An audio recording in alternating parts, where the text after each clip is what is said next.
in collaborazione con Linea Verde, gli artigiani del Made in Italy. Produciamo e vendiamo direttamente materassi, cuscini, reti ed accessori. Ti aspettiamo nella nostra sede a Montebelluna.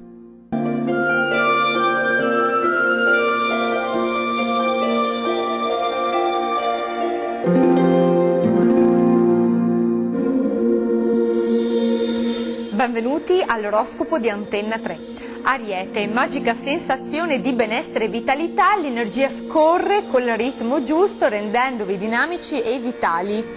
Toro, tutto sotto controllo, inclusa la digestione, il problema restano le emozioni represse. Se qualcosa non gira nel verso giusto, non tenetevi tutto dentro, parlatene con sincerità.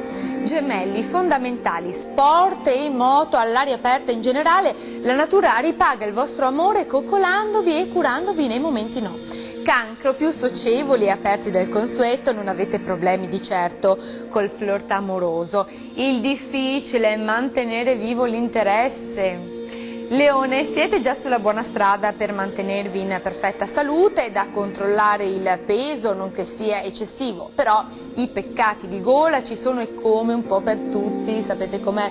Vergine, belle dichiarazioni muovono i vostri entusiasmi, parlare d'amore analizzando sentimenti e desideri vi aiuta in questo momento a stare bene. Bilancia, forse la coppia ha perso un po' di mordente, così, oppure siete voi a coltivare aspettative un tantino troppo alte. Scorpione, la vostra grinta rimane immutata, se avete mansioni, direttive, fate rispettare le regole, ma anche senza occupazione voi non vi perdete d'animo, siete forti. Sagittario, finanze tranquille con buoni affari in prospettiva, non diventerete ricchi, ma potrete vivere tranquilli, che non è poco.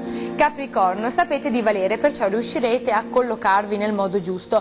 Meglio comunque se demandate a mani esperte le cose che non sapete fare proprio bene.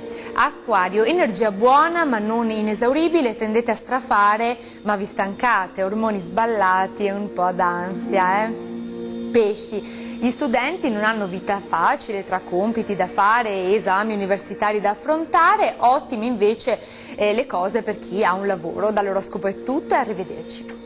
in collaborazione con Linea Verde, gli artigiani del Made in Italy. Produciamo e vendiamo direttamente materassi, cuscini, reti ed accessori. Ti aspettiamo nella nostra sede a Montebelluna.